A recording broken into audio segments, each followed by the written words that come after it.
the last few months.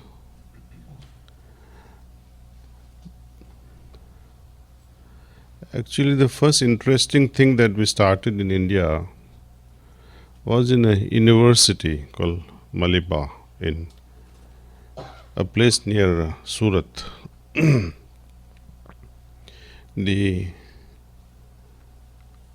administration of this college was inviting us for last, God knows, 4 or 5 years, inviting us and requesting that please come and teach our children how to lead a model life.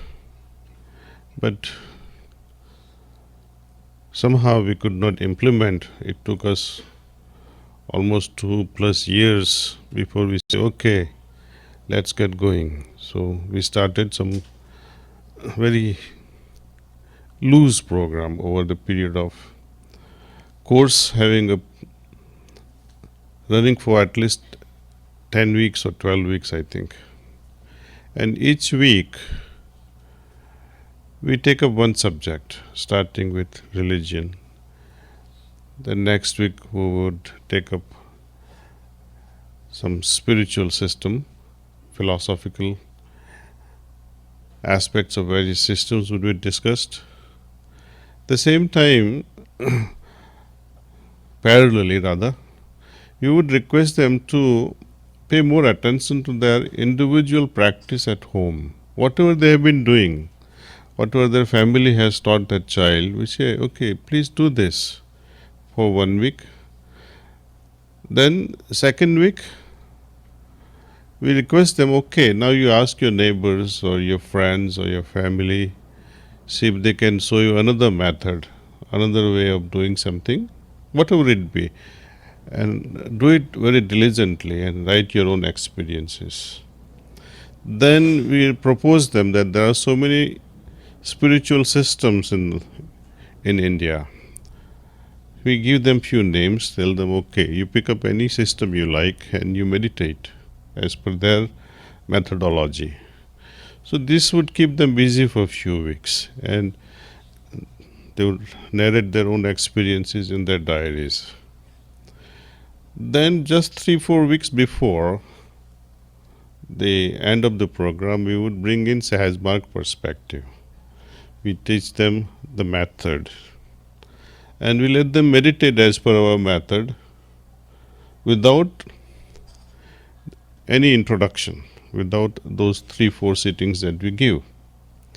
And then 2 weeks before the end, we give them 3 introductory sittings, and now we say, compare your experiences. You judge. Even though you practice this system, but this system was useless without transmission, without that proper introduction. So heartfulness is a essence, rather, the actual draw that we have been able to make out of it.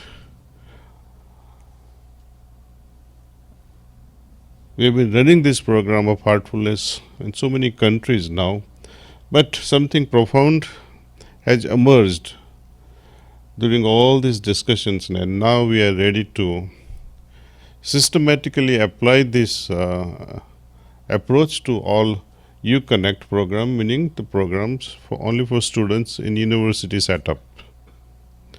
Then the same program can be taken to various corporations, business world. It can also be utilized during open houses, where we invite our friends and family members and say, okay, here is Sahajmarg system. This is how we meditate. But it is not enough. How we put our system so that they can understand the impact of it in a very scientific way. In science, all the results are reproducible. In Sahajmarg, through this meditation also, the results are also reproducible, see. And that's what we want to show to the world. This is how we do. Anytime we start the program, we say, look, you all must have been meditating, or you must have heard about meditation. That's why you are here. You would like to try.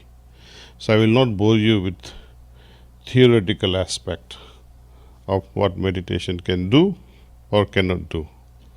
Let's do it, since you are here to experiment with it. Okay. To all those who are meditating for numbers of years with your own system, we are happy that you have been doing it.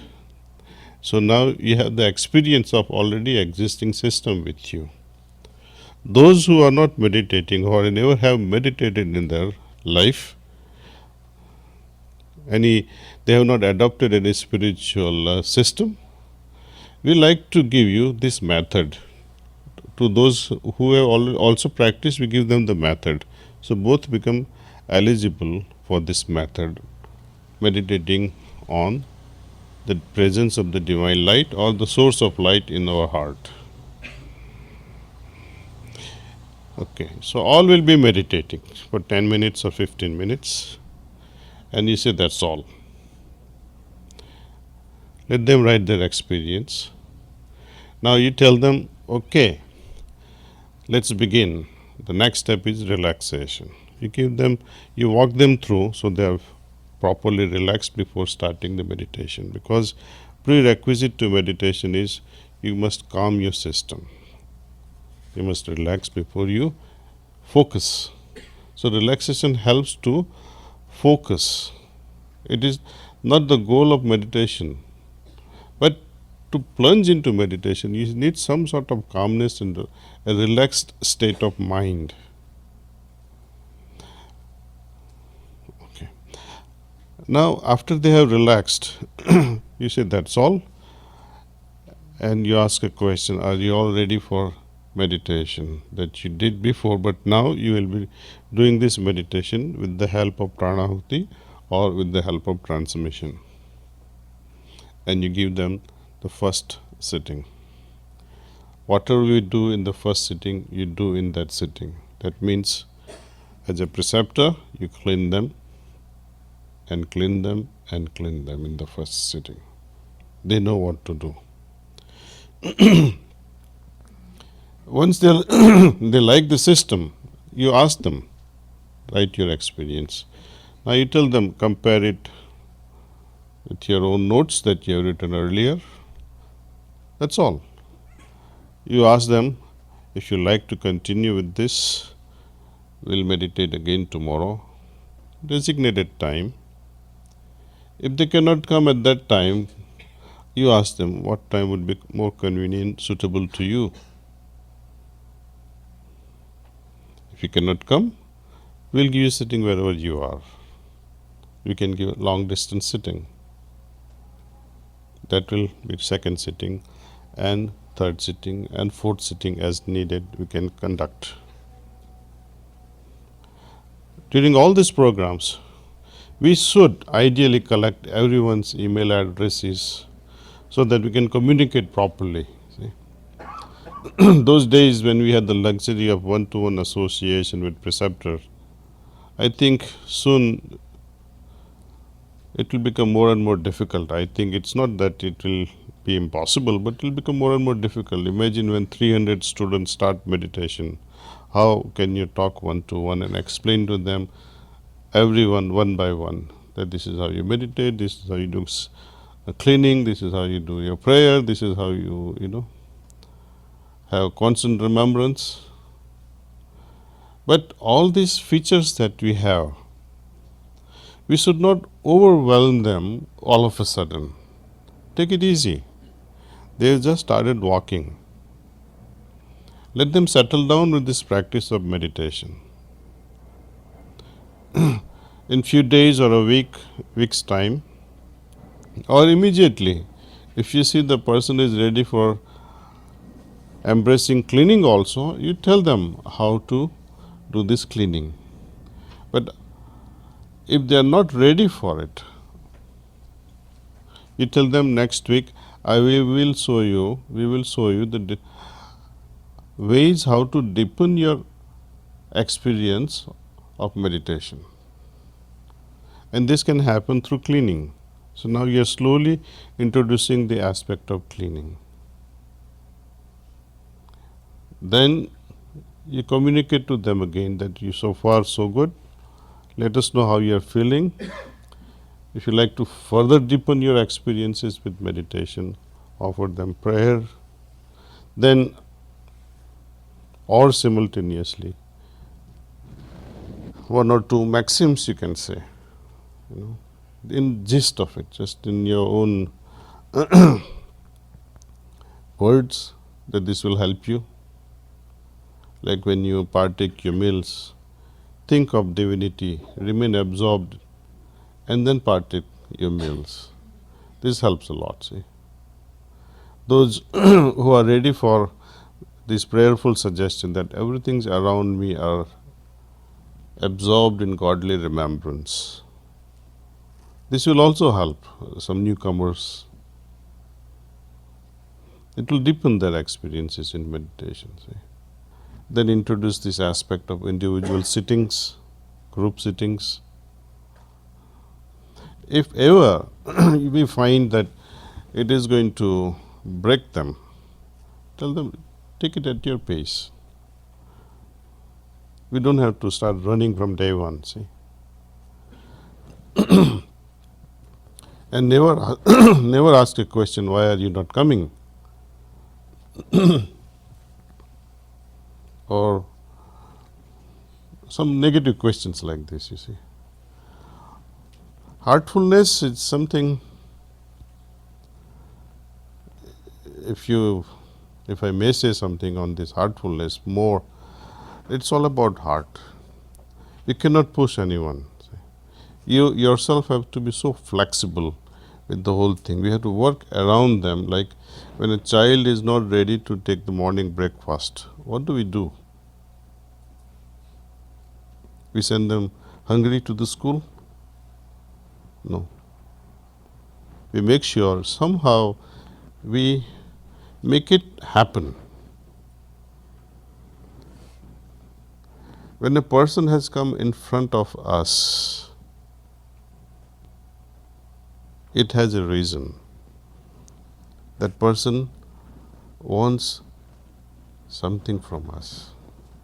So take that opportunity and release the information as per the capacity of that abhyasa, that new seeker.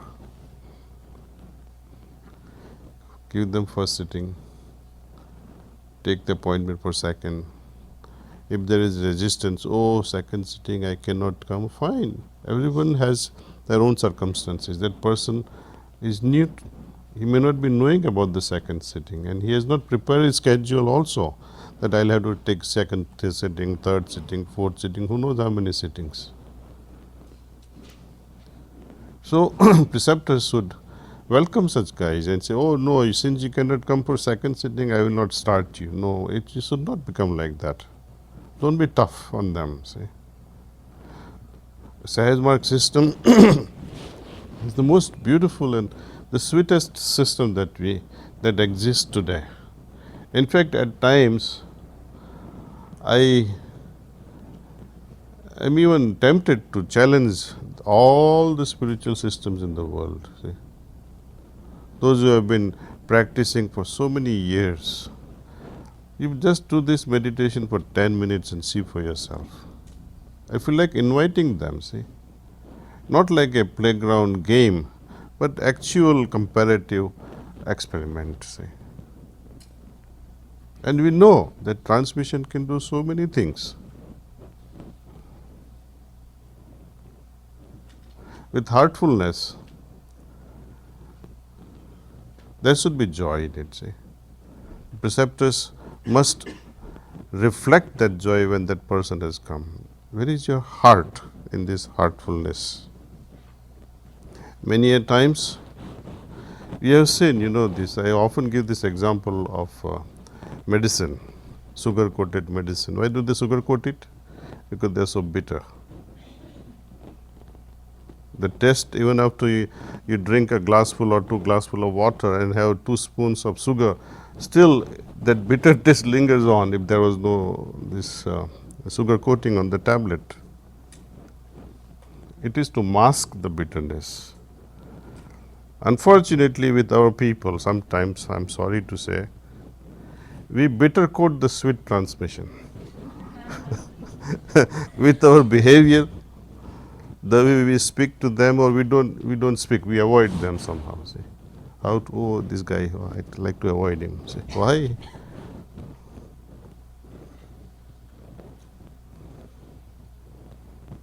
So don't bitter coat our sweet system, please. If you cannot work as a preceptor, resign and move on. We have many abhyasis ready to take on this job. But don't be a burden to the system and make it drag. Imagine if Google had transmission. or, or companies like Reliance in India would had transmission. So we would be out of business. Asmark wouldn't exist next day. We'll be all wiped out. Because service element would come into the picture.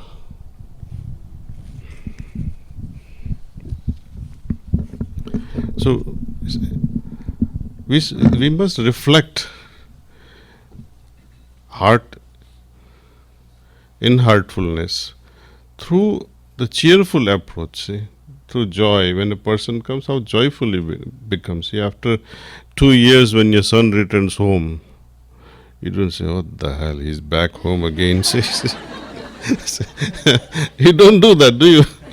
You're jumping out of the chair. Oh, he didn't even call me. You're here. And you're so surprised, and you go on bragging to your friends, "My son surprised me today." But when an abhyasi surprises you for a sitting,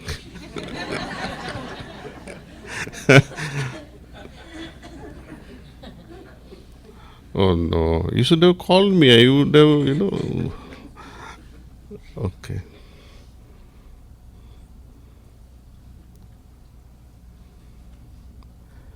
In short, heartfulness program is there to make thing happen. And be more flexible from our side to accommodate others. In the beginning, they don't know what is expected of them. See. So slowly we start teaching them. See, there were days, I am telling you, there was one family from South Africa who visited India. In their first visit, they took 3 sittings. The preceptor told him, "You close your eyes and focus on your heart. That's all. No divine light, nothing. No relaxation, no Babuji, no master, nothing." So that family meditated and went back home to South Africa. And what they did, they bought 2-3 photographs of Babuji and one of Lalaji and placed these photographs in the little temple they had in their house. And they would put the deepam and then they would do the arti and all that, see. It went on for a year. And then they went to South Africa, Shahjahanpur. So they say, "Babuji Maharaj, we do like this, we worship you every morning." we light the candle in front of your photograph and we do all these things. Babuji was laughing, say, "Who told you all these things?" But we like it, Babuji, we love you for that. Idea is to create love in the heart towards the guy who guides us. If meditation has not been successful in creating it, I think you're doing it wrongly. The wrong thing, I was able to provoke love in their hearts. How is it that love is not manifesting even after 10 years of meditation? That means something is wrong. It has nothing to do with the process. It has everything to do with our attitude. Even with wrong attitude, with the wrong process, we adopt this system of meditation. But you have humility to accept the guidance of a master. It is that humility attracts transmission. Not the prayer, not your thought that divine light is glowing in my heart. Has it glown? Is it radiating? Have you ever felt it?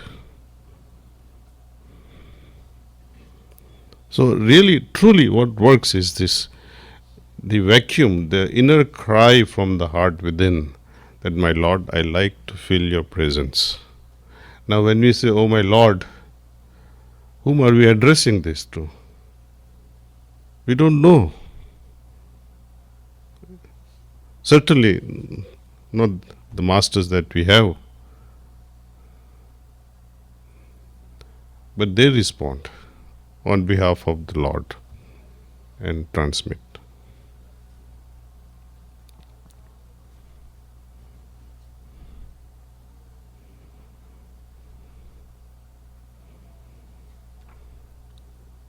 Cleaning also. Imagine those guys didn't do cleaning for a whole year.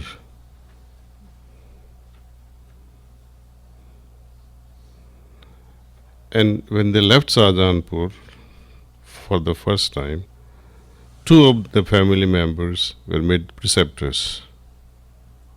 I'm not saying that you start doing this arti and puja and all that.